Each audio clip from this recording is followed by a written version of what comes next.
The boss jock has entered the building. You are listening to the Sportcat Show. That's right, ladies and gentlemen, boys and girls, children of all ages. You have the one, the only Sportcat. I am here with you for the next 2 hours to tickle your ears and entertain, educate, inform, and, well, probably just do some whining. Come over and find us on the YouTubes. You can search out the Sportcat shows, join our chat. We have a great chat as always. Hello, Denise. Chris, I see you're in there. Hello, Chris. And I think we got some other people in there. Somebody go wake up Brenda. She was supposed to be in here today. So hope everybody's having a great day. And we are going to cover, well, we're going to do our normal thing. And then I almost want to say I told you so. Because it seems like we talked about this yesterday, how this was coming. How there was going to be days where we would have all kinds of craziness like yesterday. We had, 4 mass shootings in one day. Isn't that about right? So, yeah. So, oops, wrong button. Well, I can hit that button too. All right, well, let's see here. Good afternoon to New York. Good afternoon to Illinois. Good morning to Denver, Los Angeles, Anchorage, Phoenix, Honolulu, 7:08 in Honolulu, Sydney, Australia, it's 3:08. Good morning, London, 6:08, Brisbane, 3:08 a.m. in Perth. It is 1 in the morning. So goodness gracious. Good morning. Welcome to the show. I hope you're ready for a great show. So let's see what we got lined up today. You know, we always talk about a little weird world history before we do anything. Well, hopefully it didn't just close on my tabs. That would kind of suck. But yeah, we'd make it up as we go. So we talk about July 29th, historical events in the world. 1588, the Invincible Spanish Armada is sighted approaching England, and several skirmishes follow, forcing the invading fleet to make a long and costly retreat around Scotland and Ireland. 1609, Samuel de Champlain shoots and kills 2 Iroquois chiefs at Ticonderoga, New York, setting the stage for the French-Iroquois conflict for the next 150 years. 1848, the potato famine. Well, there was a revolt. Unsuccessful national revolt against British rule is put down by police. 1905, U.S. Secretary of War well, he was later, William Howard Taft makes a secret agreement with Japanese Prime Minister Katsura, agreeing to give Japan free rein in Korea in return for non-interference in the U.S. Philippines. How'd that work out? 1921, Adolf Hitler becomes leader of the National Socialist German Work Party. Yes, Denise, thank you. Chris has fallen asleep on the job. Yes, please hit that like button, share, and subscribe. And yeah, if you're in here, just say hello in the chat. They won't bite. Well, they may, but 1928, test footage is created for Walt Disney's Steamboat Willie. Wasn't that later banned? Today in music, 1973, Led Zeppelin has over $200,000 in cash stolen from a safe deposit box at a New York Hilton hotel. It's a lot of money back then. And in sports, in 1751, the first international prize fight, Jack Stack of England defeats challenger M. Petit of France in 29 minutes in England. Didn't last too long for a fight. Of course, I've seen them last even less time, so especially the UFC. And let's see. We'll look over here real quick. So Chris says that law-abiding gentleman should have done his due diligence and read up on the facts. Not only was he shooting indiscriminately at innocent people, but New York City has gun laws. Oh, yeah, we're going to talk about that in a minute, Chris. 1900, King Umberto of Italy is assassinated. He was assassinated by anarchist Gaetano Bresci. He was in power since 1878. His rule was marked by imperialistic and national policies. He was deeply hated by anarchists who first attempted to assassinate him during his first year in power. 1900. Times don't change. 1905, Clara Bow, the original flapper, is born. The it girl or IT girl of the 1920s is born in Brooklyn. Okay. Lord of the Rings is published 1954. I didn't realize it was that old. Wow, I really didn't realize it was that old. I mean, it's not old, but it's not today. At any rate, 1958, NASA is founded, established by Congress less than a year earlier. The Soviet Union had taken the first leap in the space race by sending a satellite called Sputnik into outer space. They were tasked with building out America's space program. They made history about a decade later, putting a man on the moon. 1979, Mama Cass Elliot dies. Don't know who she was. Mama Cass Elliot in London, England, at the age of 32, after rising to fame as a member of the Mamas and Papas. Okay. In the late 60s, she recently branched out into solo career, but she struggled with her weight and died in London of heart failure. 1976, Mickey Cohen dies. The mob boss who controlled LA in the 50s died of stomach cancer. In the 40s, Cohen was Bugsy Siegel's right-hand man. In the 50s, he would lead the LA-based Cohen crime family. Well, that's not good. Chris says, thanks for covering for me, Denise. He was asleep behind the wheel. Huh? I gotta hit.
I'm muted. Why am I muted? How did that happen? I have no idea how that happened. That wasn't even on the right screen. All right. Let's go back to where we were, because apparently I was muted. How did that button get pushed? I wasn't even on that screen. I mean, that wasn't even open. It's crazy. I don't know. All right. Well, I'm back. I'm live. I'm crazy. So last I left off, I'll talk about it. Cheese and lasagna day. Why do you have those two on the same day? that makes no sense. So, I mean, that cheese and lasagna. Oh, good. Hold on. I need to hit the Mountain Dew because this ain't working today. We had a sick puppy. Not that y'all care about my personal stuff, but we had a sick puppy yesterday. And Mrs. Sportcat came home from work yesterday during the show and took the puppy to the vet. $400 later, she's given nausea meds and an IV. And they did x-rays. They found out she was a rescue. Let me qualify this starting off. She was a rescue from the next county over, the county I worked in, from a drug house. And during the course of yesterday's exam, they x-rayed her and they found lodged in her ribs, an old bullet. So she had been shot at some point in time before we got her. We've had her about, I guess, somewhere around 7 years now, maybe a little longer.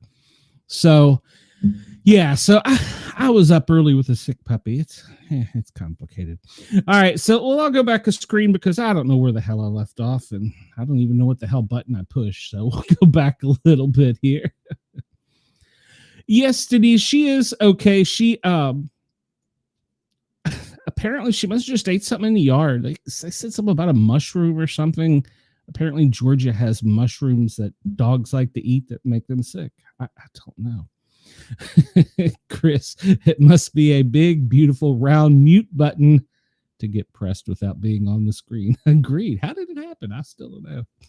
All right. Oh, Chris, I asked if you had your lipstick on because it's National Lipstick Day. And then I said it's National Lasagna Day and National Wing Day. How could they possibly put these two together? I want to know if there is a chicken wing lasagna, and I will be asking Mrs. Sportcat about that probably tonight. And then we went into the cheese sacrifice day, and I'm sure that there's probably a protest somewhere out there because apparently the point is to buy a piece of cheese specifically to, quote, sacrifice by cutting and putting it on a mousetrap. That way you can rid your house of mice every year. Okay. I'm sure there's probably going to be some protests about that. And then it goes on down here and it says studies show that mice don't even like cheese. What the hell? When did that study come out? Nobody told me about it. So Sportcat should know if mice don't like cheese, right? Chris, Wendell, I don't know. She should be okay. Hey, KG, welcome. Yeah, so she should be fine, but it was kind of a shock to us. But the vet's like, no, that's kind of common in this area for dogs to be shot and walk around with bullets in it. I was like, well, she earned her gang stripe. That's for sure in the drug house. So that's where she came from. Nag a pack Panachimi Day. What the hell is that? We're just taking a sharp right turn. How it's the annual celebration, the 5th day of the Sharvan month in the Hindu calendar. It's observed during the Shakula Pashka. And please don't at me because I have no idea what I'm saying. The day is worshiping the snake gods for removing the astrological imbalances from life. People symbolically feed milk to snakes during this day, hoping that it will cure the imbalance and save the family from evil. Some people also fast, and they offer gift to those in needs. Okay, so if you own a snake, give it milk today. But my next question is going to be, do snakes like milk? I'm asking for a friend. I don't know. It's International Tiger Day. Just read a story about tigers. Apparently in Thailand, it's legal to own lions and tigers and sell them as domesticated pets. Now, herein comes the problem, because it's listed as a domesticated pet. It can be shipped according to TSA rules to anywhere in the world. So this is becoming an issue, apparently. Who knew you could have a pet tiger? I want a pet tiger. The Sportcat should have a pet tiger. It's National Wing Day. I would have thought that would have been in football season, but hey, what am I? It's National Rain Day. Wallace and Fatuna Territory Day. Congratulations on getting your territory. Please don't at me. I'm just having a day. All right, let's jump into something else that maybe I'll know what the hell I'm talking about. There's very, very little possibility of that happening, but Chris asks, do they leave the milk out with cookies like for Santa? You know, that's a good question. Wendell. It's not even National Hot Dog Day. Wendell, come on. You don't decorate your wiener if it ain't National Hot Dog Day. Unfortunately, ladies and gentlemen, yesterday we did have some sad news. MLB lost a great giant, Ryan Sandberg. He was 65. Little known fact, he was the coach of the Knoxville baseball team. At one point in time, it is an actual Cubs minor league team, Chris. Or they were. I don't know if they still are. But he died July 28th. He was 65. Following news of his death, baseball fans wanted to know his cause of death and the details surrounding what happened to him. He had a long career as a second baseman for the Cubs, and he was a legendary player. He was a great player, yes. So his cause of death, according to the family in the Chicago Cubs, that they shared, let's see, keeping Sanders' family, it doesn't really say what his cause of death was. So, yeah, nobody knew that he had been sick. So apparently he died from complications from a battle with the C word. Ryan announced his metastatic prostate cancer diagnosis in January of 2024. He underwent treatment, including chemotherapy and radiation. And last December, he shared on his Instagram account that the cancer had returned and he had relapsed and it has spread to other organs. And he said, that means I'm back in intensive treatment. Will continue to be positive. 2 kids, wife Margaret Koneman in 1995. It was the same year he split from his first wife, Cindy White, according to Men's Journal. They had 2 kids, Cindy and Lindsay. Okay, they had 2 kids with Cindy. Okay, Lindsay and Justin. He didn't have any children with Margaret, but she had kids from a previous marriage. And although they did not go on to play baseball or professional sports, his nephew, Jared Sandberg, followed in his footsteps. Okay, I don't know anything about Jared, so hopefully he's a good player. All right, let's see. Yeah, he was pretty young. I mean, all things considered. So, yeah. Sad news to hear that. All right, let's see here. We're just going to kind of skim through the debrief because there's a lot of stuff in here. Wendell,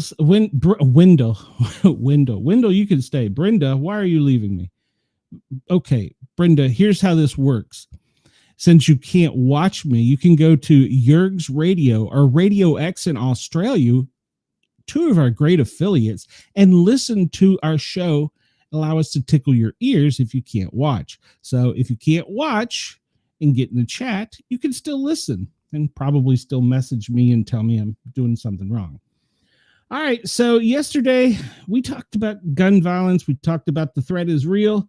Apparently a gentleman walked into a Manhattan skyscraper unchallenged with an M4 rifle. Unchallenged. There are gun laws there. He should have known better. He was a local football legend, apparently. He was 27 years old from Las Vegas. His name was Shane Tamarua. All right, so he left behind a suicide note on the 33rd floor explaining that he had mental health issues. He had a brain disease called CTE, and it's a contact sport, traumatic brain injury, basically. And he blamed the NFL for it. And he tried to get to the 34th floor, but apparently he took the wrong elevator. So he shot and killed a police officer and a woman and 2 men in the lobby. But for some reason, and I'm just going to ponder on this one, he allowed another woman to pass him. I'm going to guess he was trying to conserve ammo. Just going to guess. because it didn't appear that he had multiple clips on him. He only had one 30-round clip. So another gunman killed 3 people and wounded 2 others before he was shot by police. This occurred while we were on the air in Reno. Apparently that was at random too. They don't have any reason to believe there's connection to the victims and the suspect still being investigated.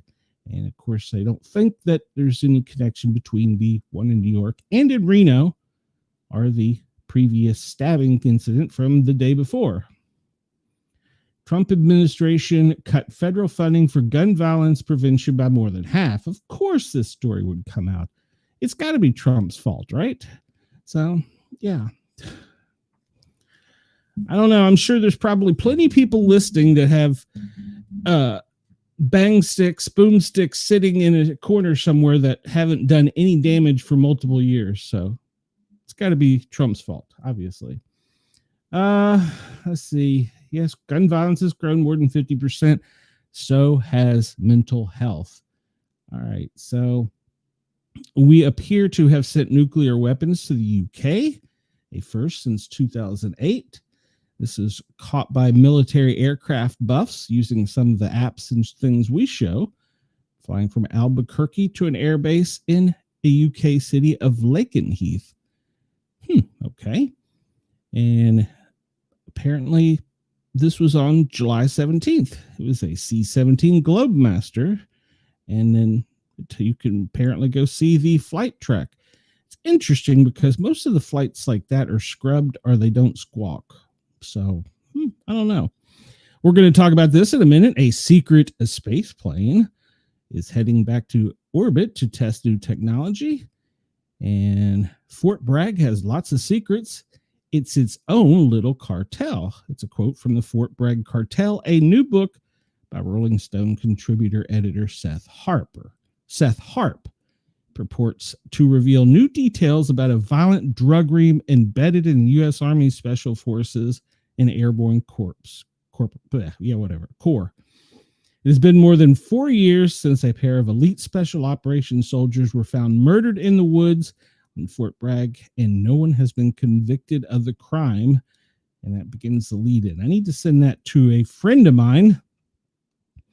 He has a little inside information on that. Let's see. A new tax law would lower rates for Lockheed Martin. Okay. I don't know if that's good or bad. The Pentagon is shifting $200 million to the border wall project in Arizona. ROTC cadet dies during training at Fort Knox. An airman was killed by an M18 pistol. He's 21 years old for Kentucky. Apparently it was the weapon's fault because they have stopped using all M18 pistols. Let's see. Donald Trump says he's given Russia about 2 weeks to forge some kind of ceasefire with Ukraine. About 2 weeks ago, he said he'd give him 2 weeks. So he's going on the second 2 week. He has a new trade. We have a new trade deal with Europe and vast amounts of U.S. weapons sales. And that's one thing we're pretty good at. We're pretty good at blowing stuff up and putting holes in things. Chris, exactly. We'll cover this a little bit more. The guidance note pretty much pointed out that he was mentally ill and did it to draw attention to himself and his story. Mainstream media glorifying these events is more responsible than guns. Well, true. Let's see. And 2 incidents occurred in May of 2024. They were talking about sabotage operations. All right, let's see here. Lastly, 42 more U.S.-made Abrams tanks arrived in Taiwan Sunday evening. How do we know? Did they come out with a press release that says, hey, we brought 42 tanks today? We talked about this one yesterday, and I really want to lead off with this one here. Unacceptable. Cincinnati police chief says only one person called 911 during the attack. One person. We saw on the video how many people were watching and chanting and cheering and unacceptable behavior. Just one person contacted emergency responders as dozens of onlookers witnessed a mob of, quote, mostly black men pummel a man and a woman in downtown Cincinnati last week. We need to add in there an asterisk, a white man and white woman, and this is according to law enforcement. Cincinnati Police Chief Teresa Tichy proclaimed her disappointment on Monday after roughly 100 people stood by and either filmed, jeered, or did nothing to aid the outnumbered victims during the brawl. Video of the street brawl went viral online over the weekend. It's unclear what race or ethnicity the two victims are from the footage. Okay. Who the hell's reporting this? It's unclear. Unclear. The Daily Wire. Well, Tim Pierce, you need to have your eyes checked because it's pretty damn clear they were white. And Officer Tatum, who's a black police officer, if you follow him, go check him out. He's pretty cool. He did a video on this and he called it. He said, this is racial crime by black members of society. So, yeah, open your eyes there. CNN later gets in trouble for this. Investigators are looking into the role alcohol may have played in the incident. Here we are. They're trying to look into see if bars could be blamed for this. See, Brenda, I'm sorry you had to leave me. They're trying to see if bars could have been blamed for this, for serving too much alcohol. Okay, whose responsibility is it to not drink to the point where you are out of control?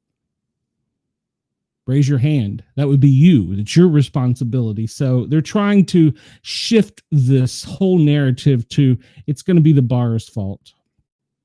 You see the man thrown to the ground, but you can't tell what color he is, and pounded for nearly a minute before he's picked up, bloodied and unsteady, only to fall back to the ground.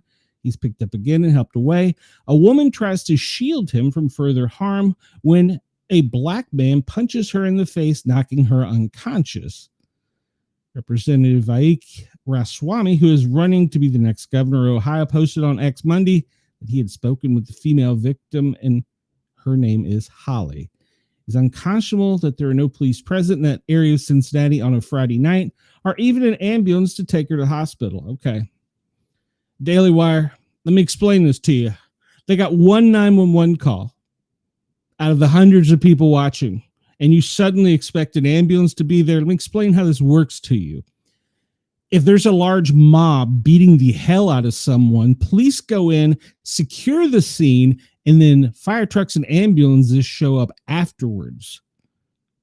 So stop trying to push the blame on alcohol and lack of police. Do I need a police officer to tell me when to be good? I mean, granted, if you're going down the road and you're hitting 80 and it's speed 75 and you see a trooper up ahead, you're like, yeah, I better slow down a little bit. But honestly, do you need a bartender to say you've had too much to drink? Do you need someone to come out and say, hey, maybe you shouldn't punch that guy in the face? No, it's called responsibility. Something that this gang of thugs doesn't have, and society is trying to push it so that it doesn't show the blame on a certain community because, well, we have no outrage there. There should be outrage. In fact, there's a community in Arkansas that is trying to make itself an all-white community, and it is getting all kinds of hate, but yet there is a community of another culture that is exclusive to that culture, and the media is a darling to it. Please tell me there's not a narrative going on here. Please. I'm waiting. And I'm sure somebody will stitch me, or that's all right. I could use another hater. So I could use another hater. Let's see. We catch up in chat. Brenda, we'll see you. Chris says, but calling 911 and not recording doesn't get you paid nor interviewed by the media to use the footage to spin the narrative. Agreed. Now there is a mental illness, and I should have looked this up, that is associated with large crowds like this not calling 911 because it's not uncommon. So Brenda says she's going to leave the computer on for views. Well, thank you, Brenda. I appreciate that. Oh, let's talk about race. CNN anchor Eric Burnett calls the New York City possibly white. What's controversial about that? Well, she's facing criticism for describing the New York City mass shooter Shane Tomorrow as, quote, possibly white during a broadcast. Based on initial surveillance footage, the shooting at the Midtown Manhattan skyscraper that resulted in 4 deaths, including an NYPD officer, online reactions varied, with some very accusational ones. Well, she's facing the backlash after referring to the mass shooter as, quote, possibly white. Comes just hours after the deadly assault in Midtown Manhattan that left 4 people dead, including the NYPD officer. Critics have accused Burnett of making premature racial assumptions based on unclear surveillance footage, while others argues that the focus on race is misplaced in such a tragedy. CNN has yet to issue a formal statement in response to the criticism. What did she say? During a live segment Monday evening, she reported that police had described the shooter as having sunglasses, mustache, male, quote, possibly white, based on initial surveillance images. The images showed a 27-year-old Shane Tomorrow dressed in a suit and carrying a AR-15 style rifle as he entered 345 Park Avenue, the building that houses the offices for Blackstone and the NFL. The shooter's background, as per reports, while early descriptions included the possibility that he was white, images released shortly thereafter let many viewers suggested otherwise. They appeared to have darkened or ethnically ambiguous complexion. What the hell does that even mean? In fact, early NYPD communications reportedly considered the possibility that the gunman might be of Middle Eastern descent. A mugshot later confirmed his identity, but his precise ethnic background remains publicly unspecified. We're going to continue to have this violence until we come back together as a community, people. I can't believe that Chris Como and I actually said some of the same things. He's got millions of followers, and him and I said the same thing. We're going to continue to see this as long as the media continues to stir this damn pot. Comments drew swift criticism on social media platform where users accused her of jumping to, quote, racial conclusions without sufficient evidence. He may be a bunch of different things, basically anything but white, one comment wrote. Others took broader aim at her credibility, which posts like CNN should be shut down. They have not reported a truthful story in what seems like forever. Some pushed back against the outrage, arguing that the focus of the shooter's race was irrelevant compared to the tragedy. Really? You think? What happened? According to the NYPD Commissioner Jessica Tisch, the shooting began at 6:28 when Tomorrow exited a black BMW and entered a skyscraper lobby with his rifle. He went unchallenged. No one saw him. You'd think in New York City, somebody'd say, hey, there's a guy with a rifle walking into a skyscraper, but nobody called 911. He immediately shot and killed Officer Islam, he was 36, before fatally shooting 3 civilians, a woman, a security guard, and an employee on the 33rd floor. One more person was critically injured. He later turned the gun on himself, ending the rampage. The controversy has reignited debates about how the media handles race, especially in high-profile violent incidents. Critics argue that race-based assumptions, whether intentional or accidental, can fuel misinformation or reinforce biases. Supporters of Burnett have pointed out that she was quoting early police descriptions and reporting in real time based on limited information. While the full details about his identity and motives will still be coming to light, strong reaction to her comments underscore just how sensitive and divisive racial assumptions in media can be, especially in the intermediate aftermath of a tragedy. Jumping to conclusions based on appearance on early footage does more harm than good, fueling public mistrust and controversy. Whether CNN chooses to clarify Burnett's remarks or stand by it, the incident has reignited broader questions about how news outlets handle race and responsibility in breaking news coverages. Okay, so we have a picture of this gentleman. No, that's the wrong word. We have a picture of this murderer. And we can't make any assumptions on his ethnicity, but we have another video in Cincinnati of two people getting stomped. It's plain as day, and you can't make an assumption on their ethnicity either. The media is failing us. The media is leading us to divisiveness. We need to get past this as a country, or this country is going to fail. Chris wrote, the bystander effect. If you're alone, you will help 80% of the time.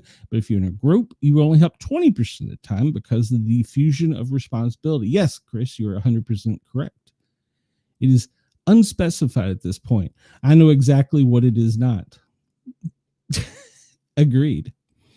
All right, well, we'll stay with the violent shootings. 37 shot in at least a dozen separate shootings over violent 4 days in Atlanta.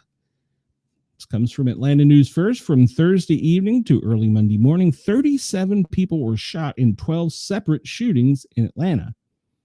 Edgewood Avenue felt the brunt of violence with 4 separate shootings over the weekend, including a mass shooting near a popular strip of bars. It's got to be the bar's fault. 11 people total were shot, among them 27-year-old Santos Wyatt, who later died. Grady Memorial Hospital said at least 47 gunshot patients have been treated since Thursday. The hospital accepts patients from all around the metro area. So if we look at this map where there's a drawing of Atlanta on a map superimposed with weapons over it, you can see that was the Buckhead shooting on a MARTA train. And this shooting happened in 400 block of Edgewood on Midway. What is the difference in color? Shot and killed. So I'm assuming, the black one is they've been killed, and the red one is they were just shot. I mean, not that's any better, but if you look on this map, this is pretty much the area I worked when I was a paramedic in Atlanta. Why when OJ was trying to escape, why did they say white Ford Bronco? Because OJ didn't have a chance to paint the vehicle. So it was a great description for what to look like. Almost like skin. Chris. I'm sure this video get me added. I just have a feeling. Oh, well, I don't care. Why did my screen do that? Go back, wherever. I wanted to talk about this story.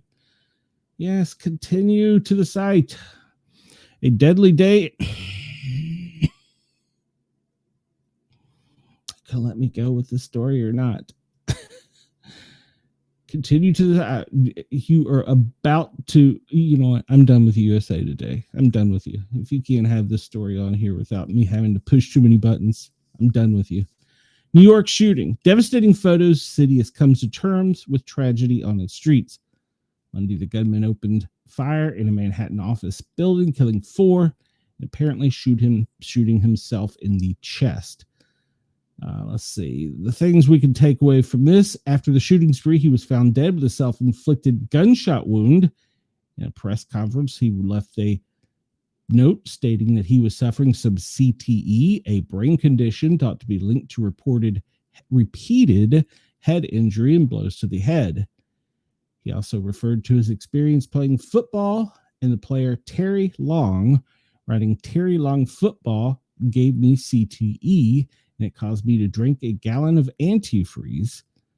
I'm not sure what that means. You can't go against the NFL. They'll squash you. Study my brain, please. I'm sorry. Tell Rick I'm sorry for everything. And I don't think they have identified who the Rick person is. So speculation puts the possible motive linked to the NFL, which the office housed, that same office, but they were apparently on the 34th floor. He got onto the wrong elevator and went to the 33rd floor, where he proceeded to shoot people, write a note, and then shot himself in the chest. That should tell you all you need to know if he shot himself in the chest. Officer Diadrul Islam from the 47th precinct was the officer that was killed. And we see here the murderer played high school football. I'm sorry if people don't like me calling him a murderer. Tell me what else I should call him. He wasn't a victim. He was a murderer. All right. Well, I can't get the next photos, and we're running behind. So let's just continue onward. Because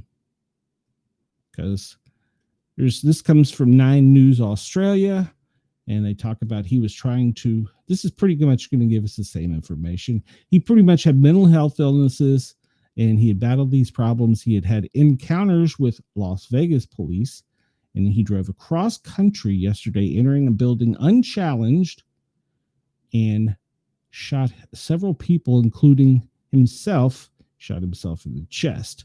And so he went to the elevator bank, shot a guard at security desk, shot another man in the lobby, and then he entered the wrong elevator. He took the elevator to the 33rd floor, and apparently he wanted the other elevator to go to the 34th.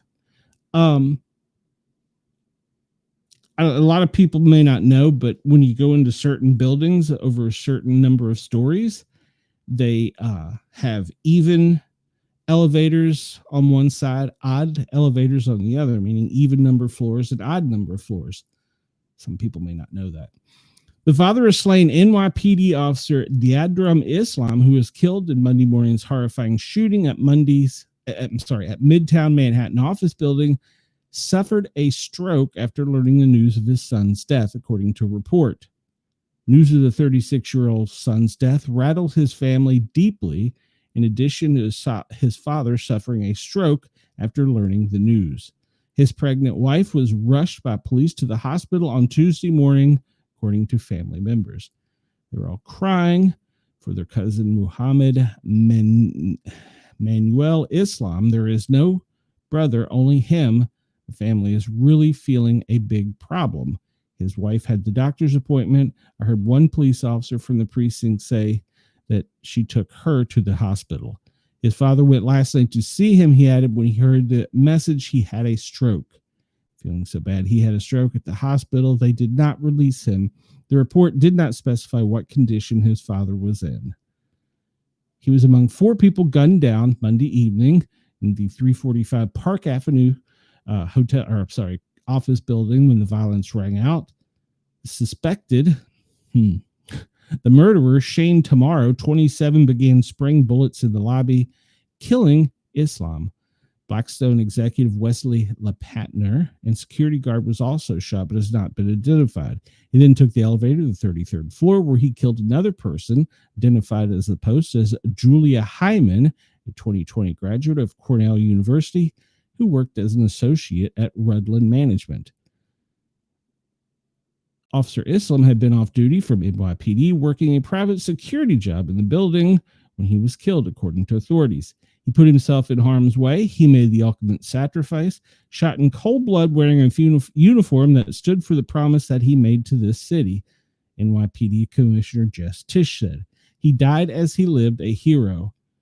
Islam, a Bangladeshi, probably saying that wrong, and I apologize, national, had served for 3.5 years with NYPD's 47th precinct, according to Mayor Adams. Said he was a father to 2, and his wife was pregnant with their 3rd child. Mayor Adams met with the family on Monday and told them he was a hero and we admire him for putting his life on the line. He was a hero and we will respect him. All right. So let's go on to other stories. We'll try and...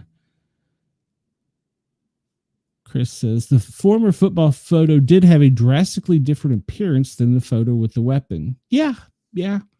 But he was younger and probably very carefree playing sports. All right, so this is an article that really gets me. Sydney Sweeney's American Eagles jeans is being hated by the woke mob. In fact, they're calling her a Nazi. Sydney Sweeney's American Eagle great, quote, jeans, spelled with a J, Jeans, ads, widely hated and condemned by the woke mob as a fashion retailer rejects identity politics and plays up to pure wholesomeness, traditional beauty, while risking possibly offending others for not being overtly inclusive. But should it have to be? American Eagle's Great Jeans, with a J, advertising campaign featuring Sydney Sweeney flood accusations of racism, exclusionism, and even allegations of eugenics and what many have decried as fake outrage.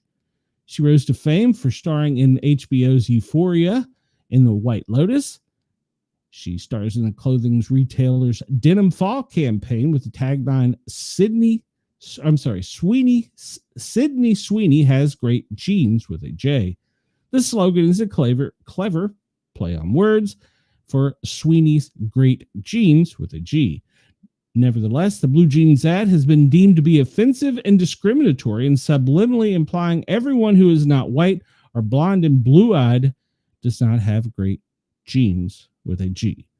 The underlying suggestion is that the jeans company is guilty of discrimination and has chosen to consciously exclude others, where in the past it would have made an effort to be all things to everyone, lest second prize contestant might feel left out and relegated to nothingness.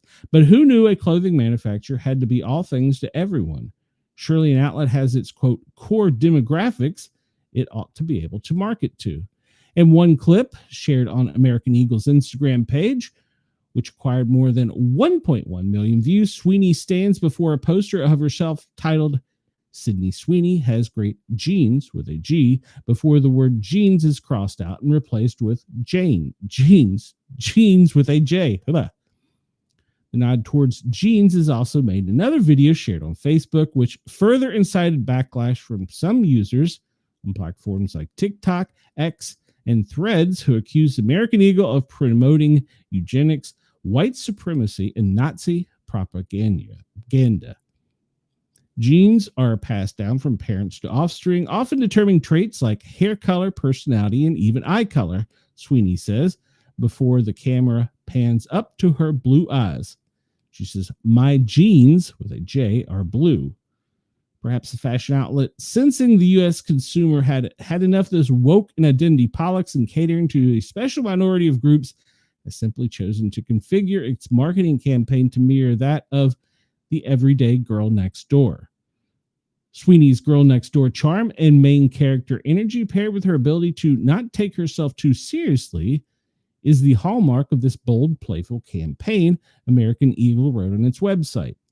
The changing representation could be inferred to an implicit rejection of previous campaigns where marketers sought to rearrange traditional roles and symbols of past times when transgender heroines were used to pitch beer to great disaster, plus-size Barbie dolls, lest a great portion of the American population feels sidelined and offended. Try the campaign in Europe and see how it goes. Along with Hollywood production studio turning to females in superhero capes to market action thrillers, only to flop. Because at the end of the day, primordially, women look up to men and have since the Stone Age, and not the other way around. Even as much as we would like to imagine that all things can be fair and inclusive and equal. Presumably aware of the Great Fisher, its great genes with a G campaign has caused this to come this weekend to American Eagle. And there are many more comments, and you can find this. More woke stuff. Yes, traits are passed along between generations via genes. It seems that the woke, who question the knowledge of conservatives, selectivity.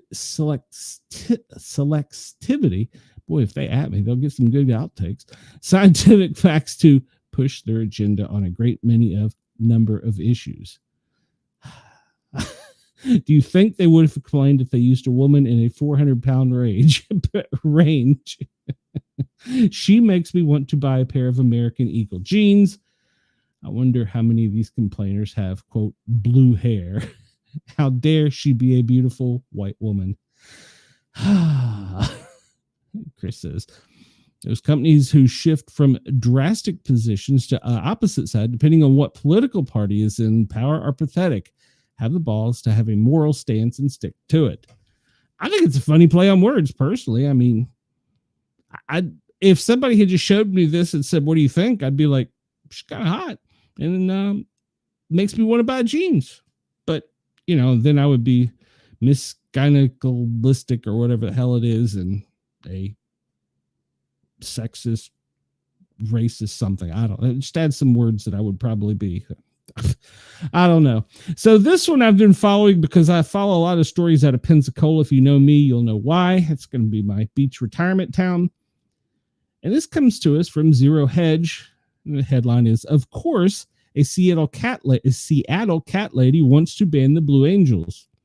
This is serious. The Blue Angels, America's elite military aviation stunt team, in its 79th year, may have met its match. A Seattle cat lady who says in a new lawsuit, the military jets traumatized her ailing cat to death.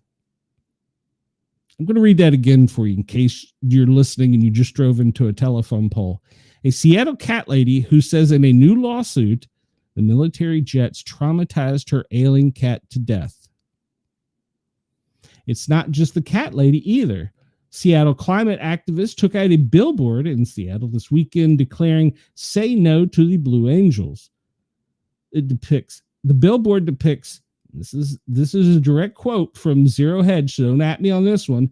The billboard depicts two black people covering their ear, a Muslim granny shaking her fist, and a white guy with a bullhorn, a dog, and who can't even. Oh, God. The group made up of members from local climate groups, basically the Voltron of soy, including radical leftist Extinction Rebellion, is planning to march and hold a rally August 2nd to protest the Blue Angels air show that weekend. They're raising their hands in protest of the Blue Angels military air show. Just say no.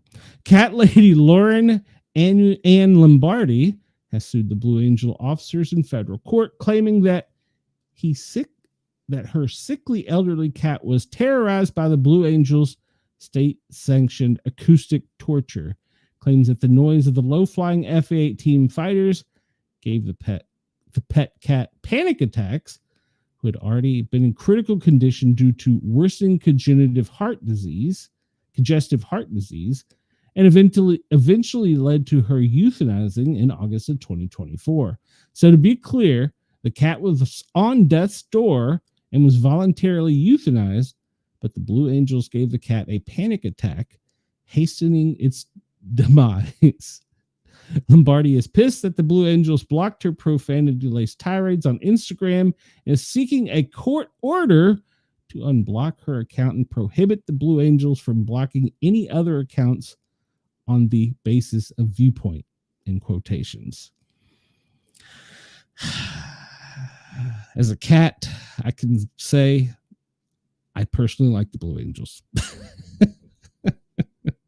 Seattle cat lady sues the federal government over the Blue Angels causing panic attacks to her cat. Top of the hour, 2 o'clock East Coast time.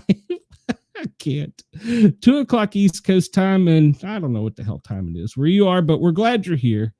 We're going to continue on with some silliness before we get into real news. The Daily Mail reports that humiliation for Stephen Colbert as rally held to protest his show cancellation falls very flat. Yes, a rally organized to protest the cancellation of Stephen Colbert's flagship show fell flat with just 20 people showing up. There's probably more media.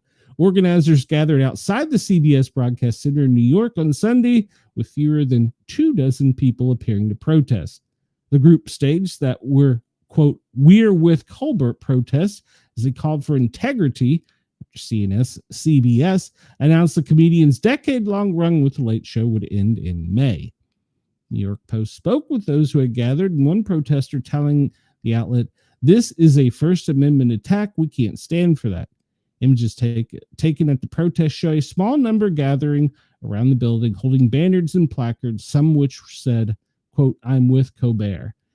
Video taken at the scene also depicts the low turnout. CBS said the move to axe Colbert was due to low viewership and a decline in profits. Well, he was losing like $16 million at some point in time. So they're saying that he was fired by Trump. Of course, it's Trump's fault.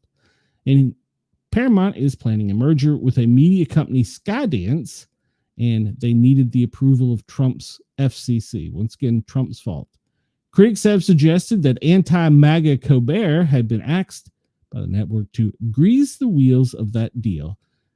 Merger clears the way for an $8.4 billion sale of some of the most prominent names in entertainment, including CBS, Paramount Pictures, and Nickelodeon. FCC Chairman Brendan Carr said the agency's review of the proposed merger was not connected to the lawsuit. Colbert gained a reputation as one of Trump's fiercest critics, departing from traditional late night in favor of overly partisan approach. Following the announcement of the Late Show's cancellation, Trump took to Truth Social to gloat over the news in a celebratory post. Absolutely love that Colbert got fired. His talent was even less than his ratings, Trump wrote. The merger's been approved, and they're going to eliminate all DEI policies. And apparently, if you're not making money for the company, here's a shocker, you're going to get canned. Doesn't it seem like if you don't make money and you are paid all this money to make money, you're going to get shit canned? Just saying. We have news from the Billboard that Nancy Pelosi attends Lady Gaga's Mayhem Ball with floor seats. She said it's the most fun she's had in a long time. Well, good for her. Nancy Pelosi is one of the most powerful Democratic politicians in Congress, but recently at a Lady Gaga concert, she was just another, quote, little monster. San Francisco representative put her paws up with thousands of others, fans at the pop star Superstars Mayhem Ball at the Chase Center, Pelosi's home city. As captured in videos online, one posted, she makes her way to her spot on the floor of the venue where she's got to watch Gaga's theatrical show up close. It was a fabulous show in San Francisco, Pelosi wrote, resharing a clip on X, the most fun I've had in a long time. Gaga spent 3 nights at the Chase Center before taking her tour to LA, where she's slated to play for 4 nights. Well, good for Nancy. Good for Nancy. I'm glad she had a good night out. I would think that she felt a little bit out of place, but music has a way of connecting everyone. And I can't say I dislike Gaga's policies, but I don't dislike her music. Chris says, FYI Colbert fans, if the show is that popular and you all watch, another network would be stupid to not pick it up. Well, when nobody does, you have proof of my initial statement is false. Yeah, that's pretty accurate. Yeah, I agree. This was trending on social media, and I didn't know the answer to this, but we're going to dig in deep. Who is Karrueche Tran? It's Deion Sanders' alleged girlfriend, an Emmy winner. She's also dated another former NFL star and a music celebrity. When Deion Sanders shared his 18-minute video on YouTube titled For Glory, produced by his son Deion Sanders Jr., footage highlighted Sanders' faith and resilience. They picked up on someone else in the room, actress and model Karrueche Tran. Throughout the video, Tran was seen offering comfort before and after the operation, even tearing up during emotional moments. Though neither Sanders nor Tran has confirmed the nature of the relationship, the footage fueled speculation among fans who noted their visible closeness. Sanders had previously delivered a rare bit of uplifting news at his Monday's press conference, announcing that he is now cancer-free, great for him, and he has had major surgery to remove his bladder. The Colorado Buffaloes head coach, who had been quietly battling bladder cancer, bladder cancer, credited both faith and medicine for the outcome. I am pleased to report that the results from the surgeries are that he is cured from cancer, according to Dr. Janet Corregia, director of the Urological Oncology at the University of Colorado Cancer Centers, told reporter Sanders echoed her optimism. When we hear that word, it's usually a life sentence attached to it. He said, but not this time because God is with me. Well, who is she? Well, her appearance alongside Sanders sparked interest in her background. She identifies as a biracial with Vietnamese and African American roots. Does that even matter? She grew up in LA surrounded by a mix of cultures. Her career has been defined by versatility ranging from acting, producing to hosting and reality TV. 2021, she made history as the first Asian Pacific American actress to win a Daytime Emmy Award for the leading role in a daytime fiction for she played Vivian Johnson on The Bay. She earned daytime Emmys in 16 and 17 as producers on the series. Outside of acting, she has hosted the BET's Legendary 106 and Park Fuse's Sustainable Fashion Competition Upcycle Nation and MTV's Ridiculousness. That's cool. Her charm and quick wit have also landed her on appearances with Lip Sync Battle and Drop the Mic. All right. So he says he's going to remain focused on recovery, but I'm sure that she is being helpful to him. Chris in the comments section, I wish I could give a thumbs up to this comment. Pelosi was in Congress before music was even invented. I wish I could thumbs up your comment, Chris. Great comment. This comes to us from 7 News. An Australian teen. Hold on, let me make sure what button I hit here because I hit the wrong button. Make sure I'm not muted. Okay, not muted. I've got a problem with buttons today. Australian teen pastry chef behind booming cannoli business is in a fight with Meta to get his Instagram account back. Said, I didn't do anything wrong. The young pastry chef with dreams of turning his fledgling dessert business into a full-time career says he feels helpless after a social media giant suddenly closed his account. Zufri Abdul, he's 18, has no access to his cannoli boss page on Instagram since July 11th, when he was told a video he had posted breached community guidelines relating to child abuse and nudity. The 16-second video in question included a compilation of clips of Zufi in his kitchen showing off a batch of his finished cannoli, buying ingredients, standing with other cooks, and running a stall. His post included the caption, "Cannoli hustling, not schoolwork." There was no warning. I was straight up banned, the distraught Sydney teen told 7 News. I appealed, but then was told to seek legal counsel if I wasn't happy with their decision and I wanted to take it further. Zufi disputes the video contained any abusive material or nudity and was perplexed as to why any action had been taken against him. The video was cross-posted to TikTok, and apparently they had no issue with it. He's been working through Instagram's online channel and even visited parent company's Meta Australian headquarters in Sydney, hoping to have the situation rectified. I knew I definitely didn't do anything wrong. I feel like my reputation is absolutely shattered. I'm trying to track down customers to reimburse them for orders I cannot fulfill. Zufi, who is fighting to get his account back while studying for his HSC trials, said the ordeal left 18 months of hard work in the bin. He is desperate to secure access to his account once again, saying the page has 1,400 followers, is vital to his small operation, and he felt helpless. I'm Gen Z, and I'm always on social media. I'm hoping they will reinstate my account and issue an apology as well. He appeared on Channel 7's morning show and showed off his talents and revealed how he got his start. I fell in love with cooking during lockdown. He joked that a cannoli is my energy source when asked how he managed his booming business along with the studies. He is known for his cannoli tower, which is almost go-to instead of the original cake for customers hosting a big occasion. Well, we hope he gets his account back, but social media in international areas is having all kinds of problems. All right, let's go to Unilad. For the men who own the world's oldest burger from McDonald's, share what it looks like 29 years later. The pair have previously confirmed McDonald's is well aware of the senior burger.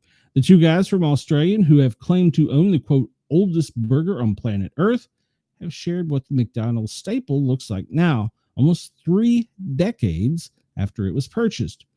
They say nothing lasts forever, but Eduardo Nitz and Casey Dean's senior burger could really give that age-old phrase a run for money. In 1995, the pair, then 14, headed for a night out with some of their friends. On the way home, they took a pit stop at a McDonald's. The story goes that one of the people and the lifelong friends were out with ordered, so they ordered too much food. Not being able to finish, the unnamed person asked them to look after his quarter pounder until he next met up with them in Adelaide. He said to hold on to this burger until the next time I come and visit, and he hasn't been to visit. Well, he's not a very good friend. 29 years later, he's kept his word, storing the ancient fast food item on his desk before moving to a special box that's been shunted between family members since 95. But what does the 29-year-old McDonald's quarter pounder look like? Well, you can see for yourself in the pictures posted here. Surprisingly, the so-called senior burger hasn't grown any mold like other aging food items usually do, with Nitz and Dean remarking that it was, quote, too old from old. We get a lot of questions, and one of these is, did you do anything to it? He confessed, we didn't touch it. We did nothing. While the senior burger may not look any different, it's no longer as pillowy, soft, and juicy as it would have been if their friend had eaten it almost 30 years ago. In fact, it's gone rock hard, with Dean's bouncing the historical artifact of a keepsake box just to prove his point. The pair, whose senior burger went viral for the first time more than a decade, claimed they initially caught the public's attention after making a Facebook page called Can This 20-year-old burger get any more likes than Kanye West? Then, of course, it exploded, and we ended up all over everything. We get sent fan art, so we got right into it. There's already a single on Spotify with Dean and Nitz confirming there's an album dropping soon. The pair is also in the middle of creating an artificially intelligence-powered chatbot so that fans can speak to the senior burger. One of my neighbors, turns out he's right into AI, so we're actually coding him up a personality so you would be able to talk with the burger as the therapist. What's the world coming to? This whole is pretty crazy, but it's legitimately an old burger, so why not? Redditors have been discussing the senior burger for years. One writing, surprise, no mold, even with preservative, can't imagine what it would do inside your body. I can see this burger is going to grave with one of them, one replied. Yeah, I can see that. Third replied, whoa, I totally forgot about the cardboard rings, which used to come around the burger. Oh, yeah, I forgot about that. That triggered a deep, long-lost memory. I wonder when that stopped. When McDonald's asked if they had any knowledge of the burger, they replied, yes, for any fun-stream media television show to cover our burger, they must first let McDonald's know. So apparently, if you have an old burger, you get to tell them. Tim Crow, an Australian nutrition scientist, an accredited practicing dietitian, had previously told ABC that the high salt content makes the burgers particularly resistant to decay. There are many better food choices for their nutrition than fast food burgers and fries, but there's nothing to be alarmed about such food standing the test of time and staying well preserved. When you're 14, Chris writes, when you are 14 in your life, buying a quarter pounder to hold on to for 29 years, you should explore a new group of friends or pick up a book. Good point. Good point. But hey, back then that was probably what, $1.29 at most. So that $1.29 is well spent and made him some money. So, all right. Delta pilot was arrested as sheriff's deputies and federal agents swarmed the cockpit of a Boeing 737 after it landed in San Francisco. Costa County Sheriff's Office named the suspect as Rastim Bagwar, 34, a resident of Florida. He was taken into custody after authorities received a report about sex crimes against a child. Passengers aboard the flight from Minneapolis to San Francisco posted videos online showing federal agents walking the aisles of the plane on their way to arrest him. They stormed the cockpit, cuffed the co-pilot, arrested him, walked him down the aisle, ushered him off the plane through the cabin doors located between first and coach, according to passengers. He was booked into the Martinez detention facility on charges of 5 counts oral copulation with a child under the age of 10. His bond is set at $5 million. The investigation has been described as beginning in April. Records show that he is licensed to fly a 737 to 500, and he previously lived in San Ramon, Texas. These seven people stormed the cockpit, cuffed the pilot, arrested him, walked him down the aisle, and ushered him off the plane through cabin doors between first and coach. And 3 agents come up the aisle to the cockpit and remove the co-pilot's luggage and personal effects. It was shocking and unnerving, claimed one passenger. According to the Department of DHS, the agency's officers were to aid the sheriff's office as part of an ongoing local investigation. DHS agents provided logistical support to gain access to the plane after it landed. Anyone who commits depraved crimes against a child, including U.S. citizens, will face consequences, according to DHS spokesperson Tricia McLaughlin. Delta has zero tolerance for unlawful conduct and will fully cooperate with law enforcement. We are appalled by reports of the charges for the arrest of the individual in question. He's been suspended pending an investigation, according to a statement released. Well, all right then. I'm surprised, being that they were in California, that they weren't posed as being bad guys for arresting them, because DHS was there. DHS was there because it was a plane. That's pretty much why. Had nothing to do with ethnicity. All right, so we're going to go back in time a little bit, because I've been studying this, and this is an American war that few people want to talk about. And I, in fact, didn't know about it, but the U.S. military is bombing the Horn of Africa, at least 32 strikes this year alone. That's more than double the previous years, according to Africa Command, and a sign of enduring extremism that is concerning Washington. Well, too few of us know about it and are discussing it. American forces, in cooperation with local government, has targeted ISIS Somalia 20 times and al-Shabaab 12 times between February and June. Strike cadence has surged in recent months, with roughly twice as many attacks in April and May as the previous 2 months, AFRICOM announced on posts on social media. The command reports 3 strikes this month on ISIS Somalia. So, did anybody know we were in a war in Somalia?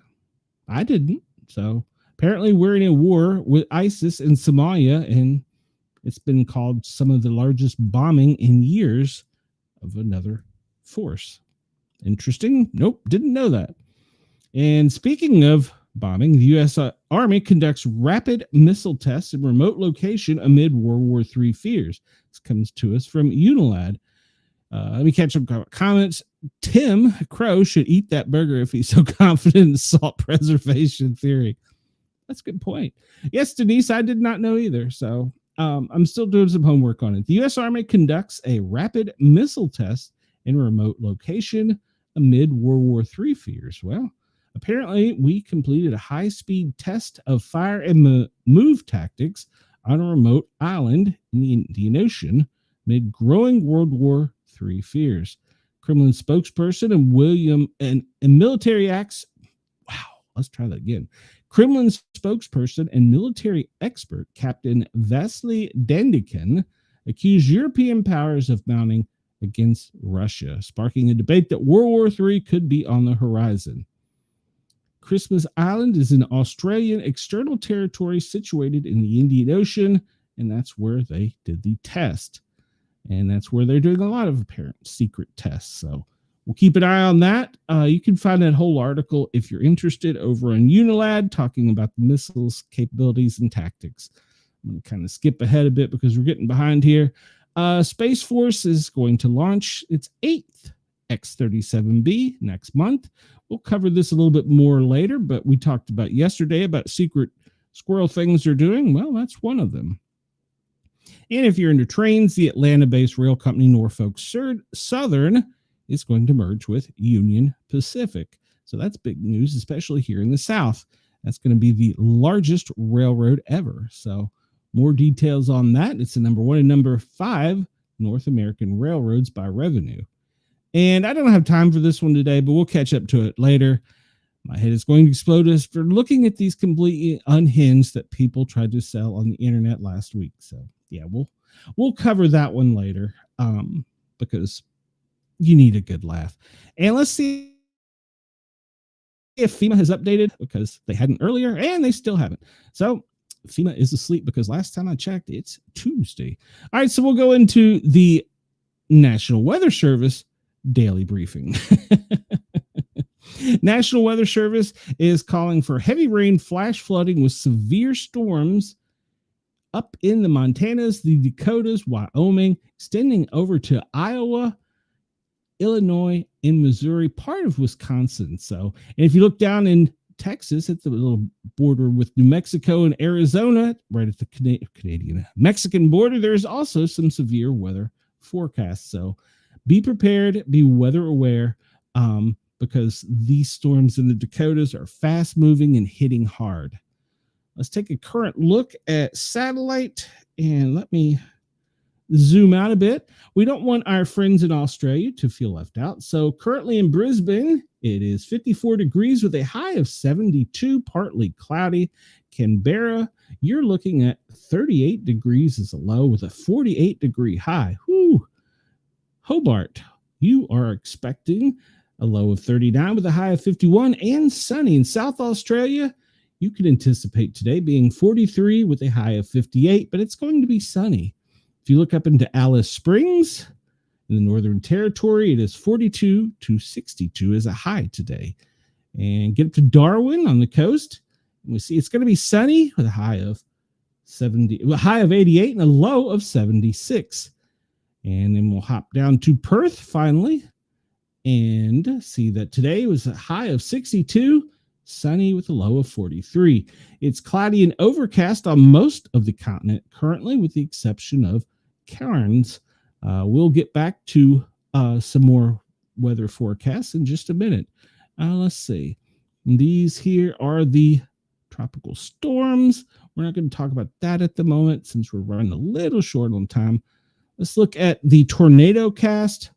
And we see that they're saying there's a less than 2% chance at all in the United States for a tornado today, but the high winds could be damaging in those areas that we discussed earlier. And that little front down in the south is pretty much going to hit the deep south all the way down to central Florida with some high winds as well. So be weather aware. There's a chance, it's not a real high chance, that the Dakotas could see some hail today. So it probably won't be large size hail, but you could see some hail. All right, let's go back in time and look at the president's schedule to see if we missed anything.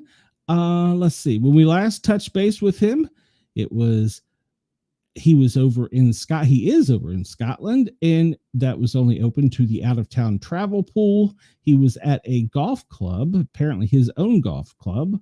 And then yesterday at 2:36, which was 7:36 p.m. local, they called a lid on it, meaning they sealed everything down at the Trump's International Golf Links, Aberdeen.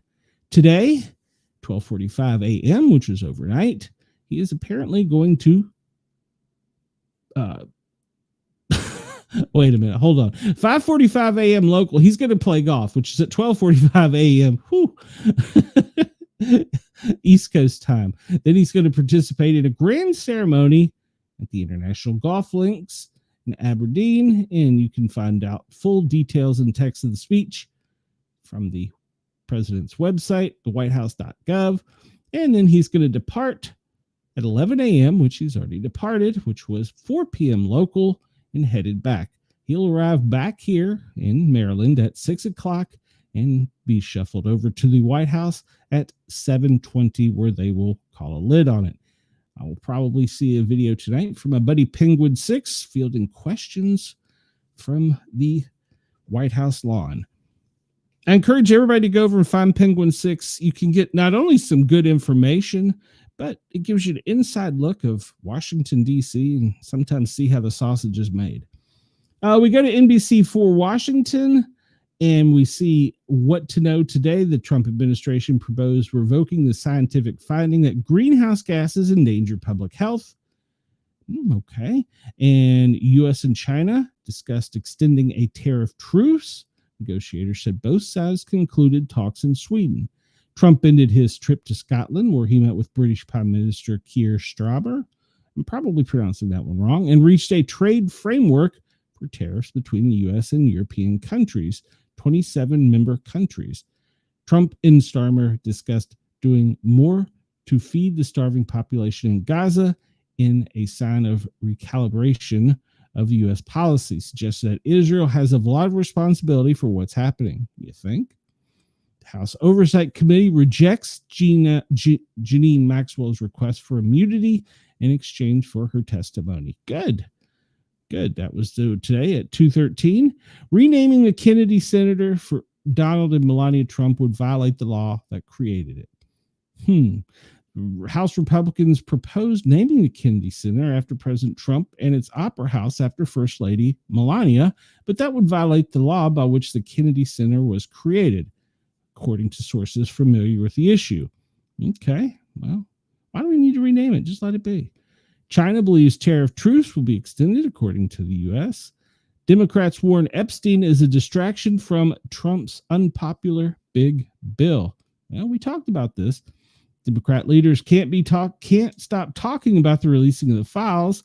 The issue has driven a wedge between Trump and his, quote, MAGA base and been a nagging nuisance for the GOP for weeks. But while most Democrats think it's a win-win for the party to keep a divisive issue for Republicans at the foremost, not all agree. Some Democrats say that this is an unwelcome distraction, diverting attention away from his big, beautiful bill, which they warn will cause millions of Americans to lose health care and food assistance. And we discussed this. EPA moves to repeal findings that underpins current limits on greenhouse gas. House Republican campaign arm urges member to sell our wins during break. I guess they're talking. Oh, they're on break right now, so I guess they're back politicking. Okay, great. And Trump comes back 2 hours ago. He left Scotland, coming back home. And Republican bills. Now, here, this was a conspiracy theory. Remember, this was a big conspiracy theory. They don't do weather modification. Well, now we're pushing a bill to stop the government from doing weather modification. I thought it didn't happen. Most Americans disapprove of Israel's military action in Gaza, according to new polls. And Trump has condemned the New York shooting as a senseless act of violence. Let's see. The Senate Armed Service Committee is to be briefed on the U.S. military strike. And Justice Department files misconduct complaint against a judge in key deportation cases. And let's see. Federal Reserve likely stand pat on rates this week, deepening the gulf between Powell and Trump. And then, of course, the headline of the morning was Trump opened a new golf course in Scotland. That's your daily dose of what's going on in Washington. Let's take a look at the radar and some of the warnings that are in effect. Currently looking at the radar in the lower 48. Don't really see anything significant. What is this little yellow blob right there? Severe thunderstorm warning. Okay, it's a little, oh, I see. We zoom in. It's this teeny tiny little cell. Where's that at? That's just Minnesota? Yeah. All right, there's a teeny tiny, is it? No, it's not Minnesota. It's Iowa. There's a teeny tiny little cell there in Iowa that's got some attention. And we see back over southern Dakota, southwest Dakota, extending into Cheyenne. There's a small storm, but they look for that to grow. Watch this front here. It's not getting enough traction off the Atlantic coast because of the dust flowing currently from the Sierra Desert. Hop down and look at radar in Australia and see, well, currently it's a little bit overcast on the New South Wales, down on the beaches, extending pretty much all New South Wales with spotty showers. Adelaide, you've got some spotty showers. Over the Gold Coast, Brisbane, that's what I was trying to say. Some spotty shores coming inland later today. There's a cell producing a little bit of precipitation over Catherine in the Northern Territory. And if we go over on the West Coast, we see there's kind of a small cell on Exmouth. It's an interesting shape to the radar because it shapes the exact tip of Exmouth. Okay, interesting. All right, let's move on to the next one because we are running short on time. Well, let's go make sure nothing too major is happening up in Alaska. We don't want to leave our friends out there. And it is raining pretty heavily in the northern part of Alaska, with some storms that'll be coming across the islands to the mainland later today. All right, zoom out, and I didn't really give the UK any weather today. Sorry, UK. Let's look at some weather. We just looked at radar. This is the same thing we were just talking about. So pretty much no difference. Running short on time, so I'm not going to click and point, but the radar is international radar. Looks good. It'll zoom into, we'll go to our weather warnings. I encourage everybody to have a weather radio, but you can also go to Weather Warn and see different types of notifications that are posted. Georgia has a flood advisory. That heat advisory. We haven't talked about that yet. Kansas and New England? No, it's not New England. New Mexico? Good Lord. Now I'm having a brain cramp. Phillips County, Osborne. Heat index may be up to 109 degrees. Nebraska and Missouri. Good Lord. Brain cramp. I haven't had all my Mountain Dew today. All right, let's see. Special weather statements down in the coastal section of Georgia. That's probably going to be for storms coming inshore. Heat advisories up in Pennsylvania. Florida, you have had some extreme temperatures over the past few days, so you've got several weather statements issued about that, as well as heat advisories, and that is going to continue. Maine, New Hampshire is going to extend probably most of today. You might get a little break with cooling tonight, but it's going to be a pretty hot day for the next couple days, so just bear with it. Cold front is coming, and the heat advisory is extended much of the mid-Atlantic, Maryland, Virginia, West Virginia, into the south, in south northeast in Kentucky, Ohio, mid-Atlantic region, Indiana, all heat advisories with an air quality alert in Ohio. And the Carolinas, in addition to the heat, you can see some flooding in southern Carolina. So everybody pretty much today in the south, it's going to be a hot day. We're going to talk about that here in just a second. Let's take a look at real-time lightning and see what's going on right now. That one cell up there does look to be pretty strong that we zoomed in on, but there's not a whole lot of electrical activity in that cell. So up in the Dakotas, Sioux Falls, Rapid City, but we jump down here and we get to the south. Well, let's not forget about north of Albuquerque. That's a pretty good sized cell right there, just north of Albuquerque with some electrical activity. But we go down here into the south, and we start to see from Arkansas all the way across over to the Outer Banks. Those storms are coming inland and up from the Gulf, and it's producing a lot of lightning in the Gulf Coast of Florida, extending up into the southern section of Georgia. There's also a good-sized storm in Hattiesburg. Look over on the Outer Banks, and they're getting peppered right now. Pretty much you can look at severe storms coming inland from the Carolina coast, from the North Carolina, South Carolina border, pretty much up to just south of the Virginia border with the Carolinas. It's extending inland to Charlotte, and there's quite a bit of electrical activity. If we look offshore, we see that front there. It's still churning and got a little bit of power. It hasn't been killed by the dust just quite yet. You can see we're not looking right now at the dust, but you can actually see the dampening of the electrical activity that's not here associated with these other storms because of, you'll see it in another image, the dust that's coming across and through to the Gulf of America. We'll zoom out and go down to Australia and see if there's any lightning activity there. And I do not see any lightning or electrical activity currently in Australia. Let's take a quick look and see where power is out right now in the United States. And currently greater than 10,000 in California. Make sure I didn't mute myself again. I keep pushing the wrong button. I need more Mountain Dew. All right. We look and see in California, 12,373 are without power, and looks to be pretty much spread throughout the state. I really don't see, maybe in Glenn County, but really it looks to be pretty consistently spread throughout the state. So don't see any one particular area of trouble there. Jump up to Minnesota and we see around the Great Lakes in Houston, Fillmore County, extending up into Ramsey and Washington County. There are several thousand people without power in Minnesota. All right, let's jump to the next thing here. Our current temperatures. We've talked about the heat. Let's explore a little bit of what the heat is. Well, currently Atlanta, it's 93. Tampa, you're 91. Down in Key West, on the beach, you're in the sunny 80s. New Orleans, 90. Houston, 95. 103 in Phoenix, 98 in Las Vegas. It's hot over there. 95 in Kansas. Omaha, you're 93. Bismarck, you're cool at 77. But Seattle is even cooler at 72. We go over to the East Coast, and we see up in Burlington, 83. Boston, 95. New York, you're sweating it out at 96 degrees right now. That is definitely code orange. Washington, D.C., 94 degrees.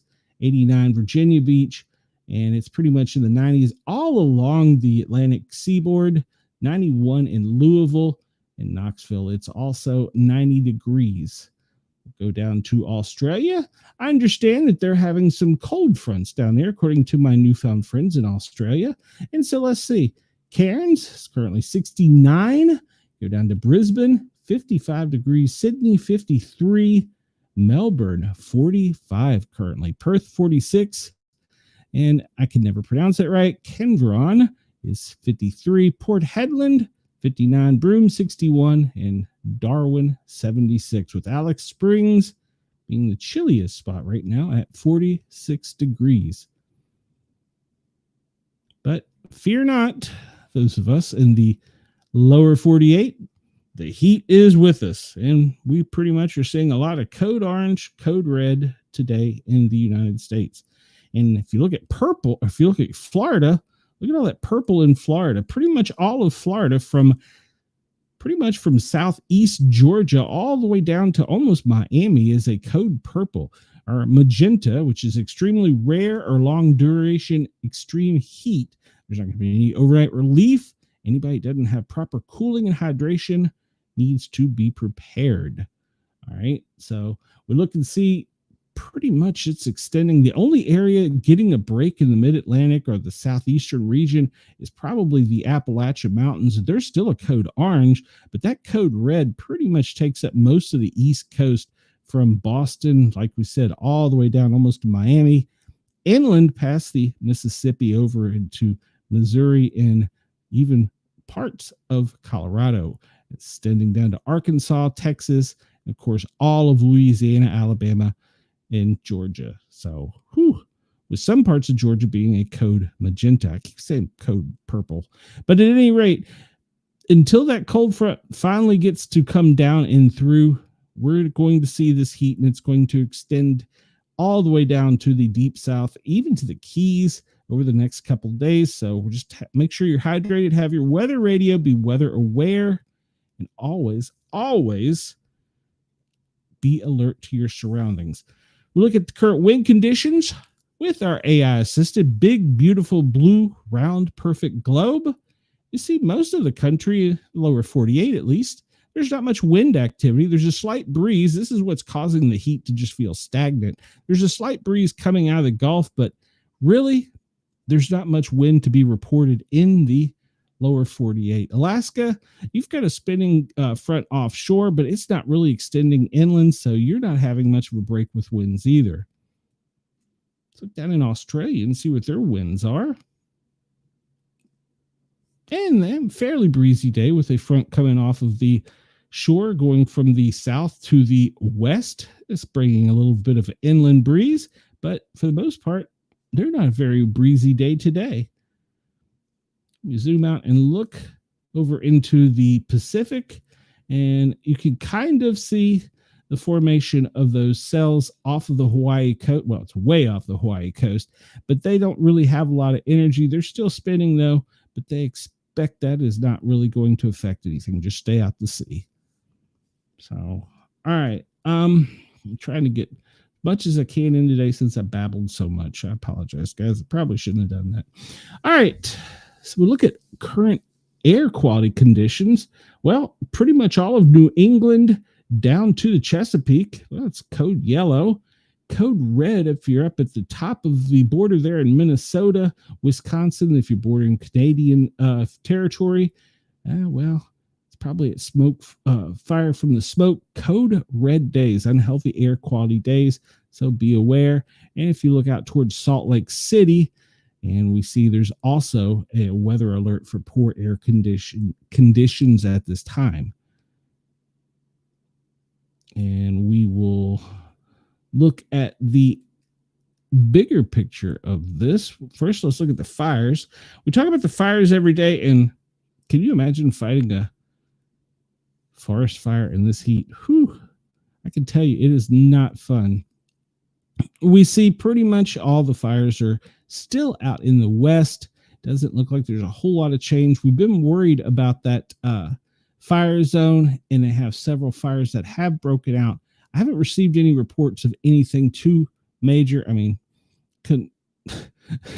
what do you call major? I mean, 21,146. That's kind of major, but according to the National Forestry Service, that's not. So all the little red dots, well, it's where the satellite has seen something, but it has not been confirmed. Let's see. This doesn't cover Australia now. All right, yeah, because, well, it's from the U.S. Forestry Service. Duh. Let's look at the air quality for the smoke conditions, if it'll draw, in the lower 48. And let me hit F5 and see if that helps anything. Otherwise, I got a big white screen. There we go. Those fires up in Canada are really causing a lot of smoke conditions throughout much of the Northeast, Boston, New England. We saw up there where it was a code yellow day, code red day up there at the Canadian border where the most smoke is coming out. The smoke from the west is in that little front and moving aloft, going up as high as Chicago and then going eastward, but it's merging with the smoke from Canada and making an even bigger mess. Look at this is the AI generated IQ Air. We talked about this, and you see all that dust coming aloft. It's basically covering the Atlantic seaboard all the way up to Nova Scotia even, and coming inland to the Gulf of America, where it's just being pushed all the way up to meet with that smoke, make some nice dusty, smoky conditions.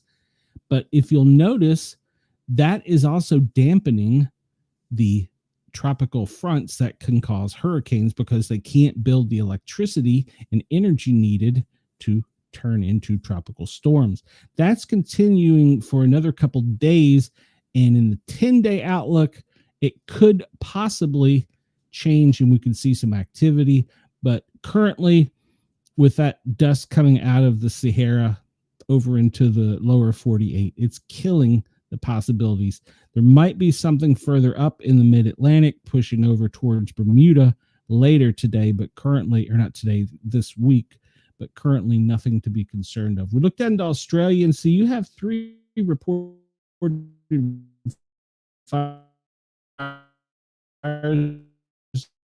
that are burning pretty good to the east over towards Brisbane. Darwin and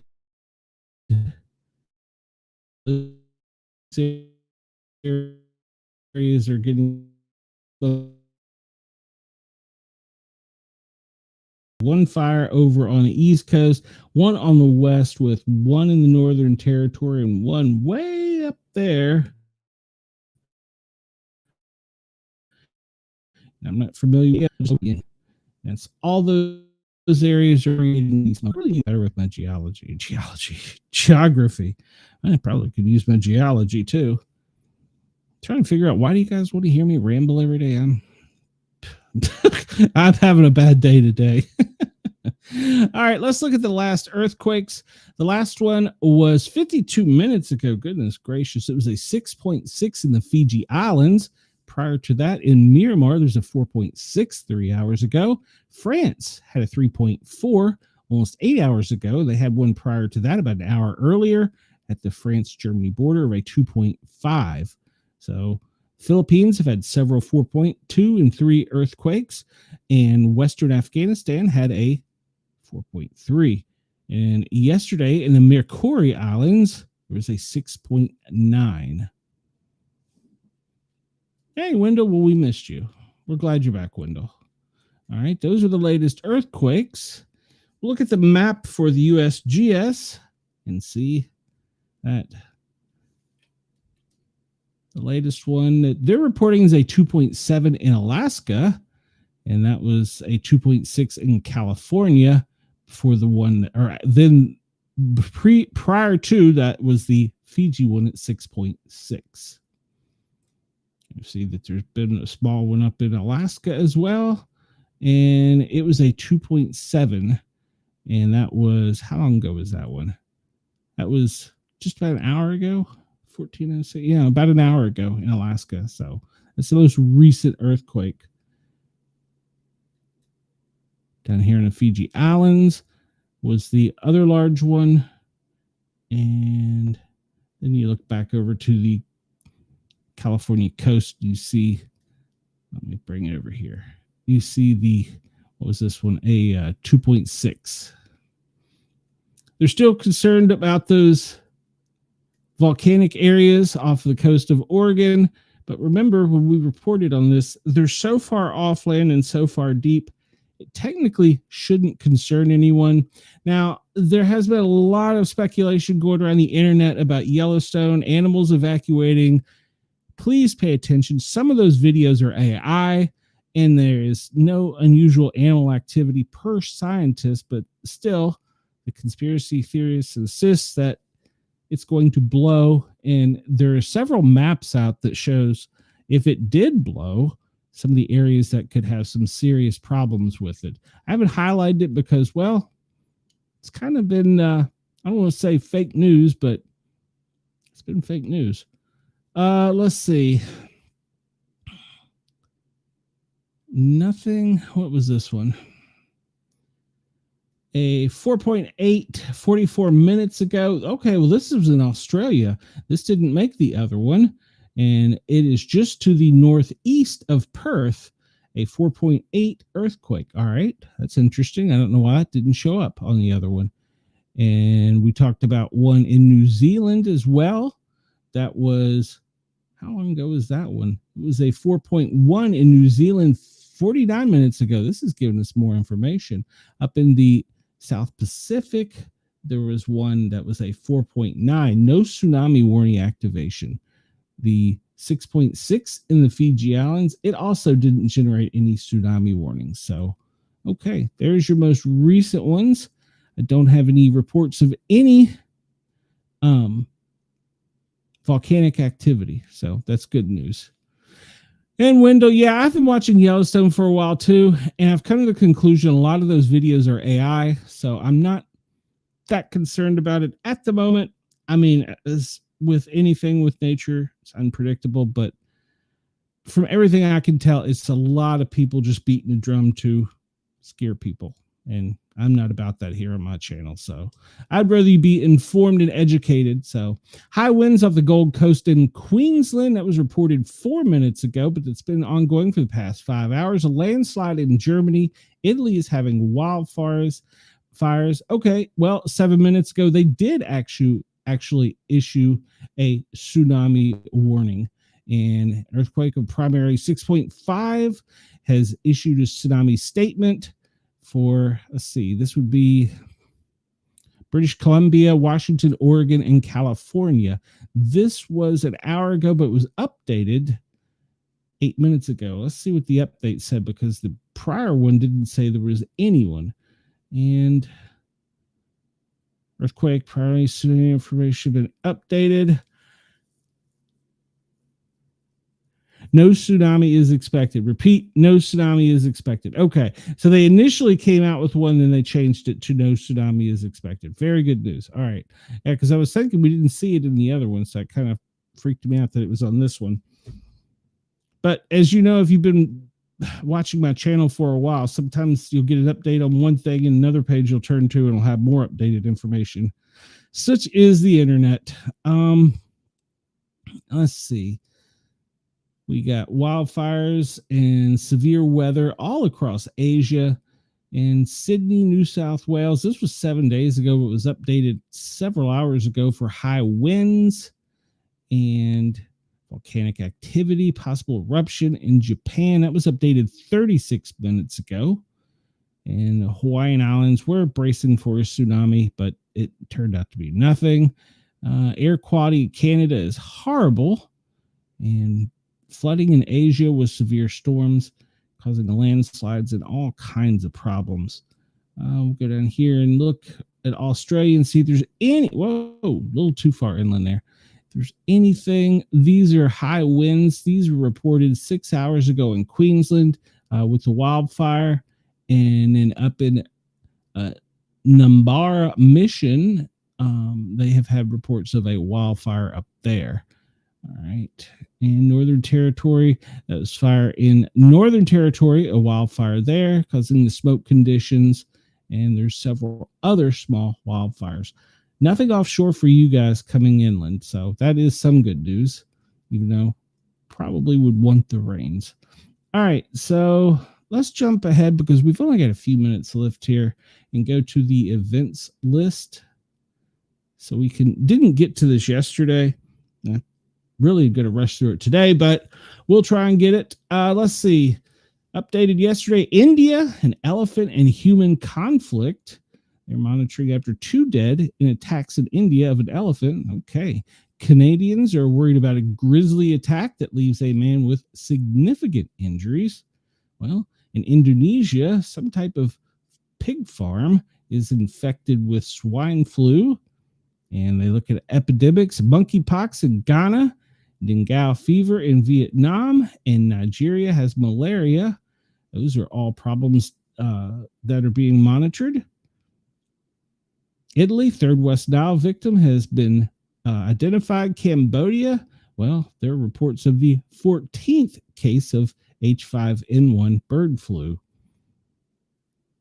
Ukraine, Moscow sends dozens of water trucks to occupy Donetsk amid shortage. Okay. And Russian Federation is being attacked with their airlines basically are being hacked and attacked in Russia. And let's see, nothing new there. And 17 dead in a bar shooting in Ecuador. All right. We talked about the police shooting. Police search for a suspect of killing a couple hiking with their 2-year-old in an Arkansas park. I haven't seen that headline. Turks and Caicos Islands. Police say 3 were killed, 10 injured in the first mass shooting. All right. And Reno, we talked about the Atlanta mass shooting. Thailand, 6 killed in a Bangkok market after gunman opens fires. St. Vincent and Grenadines fishing vessel comes under gunfire, and 11 people were injured in the knife attack. We talked about that yesterday. Serial demonstrations, Yemen and United Kingdom, migrant protests in the UK. People chant, "We want our country back." Well, you're going to have to take it back because you gave it up. Congo, well, you're having a church attack by rebels. Pakistan, protesters are fired upon with 3 killed and 21 killed in an attack on East Congo. I'll go back to a minute for these serial demonstrations. They're also missing some. And I've watched another channel, and there's some power struggle currently going on in Ukraine, and the United States have been accused of causing demonstrations and protests at key locations that are not currently at war, or there's really not an active battlefront with Russia trying to upset the power of Ukraine. The CIA is being blamed for that. Whether or not they're doing it or not, but that is a underreported incident. And yeah, United Kingdom, people chanting, "Take their country back." That is growing. So, but UK kind of did it to yourself. Close those borders. Ukraine, a plague of locusts has descended upon them. Well, that could be a sign. I'm sure I'll see somebody talking about that tonight. 3 killed after a tanker collides with in an asphalt plant in India with an explosion. That was over the weekend. And 4 prisoners injured in a gas explosion in Russia's Volgograd region. And 2 Massachusetts women killed in a camper explosion in Maine's Old Orchard. Hadn't heard that. 6 firefighters injured in the Middle Village strip mall fire. I did read about that. 3 taken to a hospital after a residential fire in Singapore. 1 killed in West Side apartment Chicago fire, according to Chicago PD. Australia, a woman aged 102 has passed away and perished in a house fire in Melbourne. And Avon, a house fire, killed the man in the United States. Heartbreak as Victorian building is engulfed in flames over the weekend in the UK. Fire in the French holiday home for adults with a disability kills 4 over the weekend. And they rushed to attack a large fire at Yvel in the UK Kingdom in Europe over the weekend. Vietnam, 2 dead in a house fire in southern Vietnam's Ho Chi Minh City over the weekend. Zimbabwe, 8 home industry is gutted by fire, quote, again in Africa. We talked about a lot of the outdoor fires in Portugal, Turkey, Bulgaria, Russia, Spain. And then we've talked about earthquakes and landslide. China, 4 dead over the weekend with 8 missing after a landslide. Still monitoring the Spur volcano for there's some activity as long as the Great Sitkin and the Kilauea, but nothing major, but there has been some activity. And we talked about flooding. And let's see, Egypt, power outages hits the Gaza and other governance amid a searing heat wave. And a dollar store roof collapse kills a 68-year-old man in the United States. I haven't seen that headline. And let's see, 2 dead after a stampede in India. Finland, a 3rd teenager has died in a drowning over the weekend. 7 dead, several injured in the stampede in India. And Denver Airport, we talked about the plane landing that had the issue and was on fire. And India had a fire in Canwaris that killed 5 killed, 23 injured in a bus truck collision. Goodness gracious. And another accident off the Ivory Coast has injured or killed at least 16. Peru, 7 killed in a road accident in central Peru. And off the Ivory Coast, those 16 people perished. Estonia, 29 people were injured in an express bus crash. Pickup truck carrying 25 people plunges into a canal, leaving 6 dead in India. 15 killed, dozen injured in a roadway crash on the motorway in Pakistan over the weekend. And in Charlotte, North Carolina, over the weekend, 6 dead, 1 injured on 485. I didn't hear about that one either. Over the weekend, Germany, 3 people killed after a train derailed. And in Pakistan, Jafar's Express derails due to explosions near Sheikhpur. All right, well, we have run out of time. I'm sitting here babbling. We got most things in today. We didn't get through everything. We didn't get to talk about the officers down, which I want to talk about. We'll get to, and then we will update with the firefighters fatality out of Connecticut over the weekend. But until we meet again, we will look here at Bitdefender and look at it and see, well, what's new? The United States is under attack from Asia. And you can see there in red, it's attacks. Yellow is infections, and little white dots are spam. So you can see the United States is perfectly situated to be hacked in, well, have all kinds of cyber threats. So, all right, well, it's top of the hour, 3 o'clock here on the East Coast, and it's 6 o'clock in Sydney. Brain cramp. And I want to remind everybody that I will be back tomorrow afternoon, same time, same location. I want to thank Yerg's Radio, Dare Media, Radio X for allowing me to tickle your ears. But you can always come over and find us. And I please encourage you to, because I really need the subscribers. We're trying to get monetized. You can search out the Sportcat shows on YouTube, or you can just look at the Paranormal, 3 words, guys with a Z. We're kind of unique in our spelling there. And you can check us out. We got plenty of videos. Wednesday nights, we do a paranormal show that can be heard on all these stations you're listening to right now. And then we also have a CBS Big Brother hit reality TV show called The Big Chat, where we discuss season 27. They're in the middle of season 27, week 3. So we talk about that on our show on The Big Chat. Make sure to check those all out. And if you're really bored, you can listen to me on the Thin Line Rock stations Tuesday and Thursday. I'm playing some hits and spinning some records from noon till 3 local Eastern Standard Time. Everybody have a great day, and we will see you soon. I appreciate everybody for tuning in. Please hit that thumbs up button and remember to subscribe. I will see you tomorrow, same time, same bat location. Until then, Sportcat is out of here.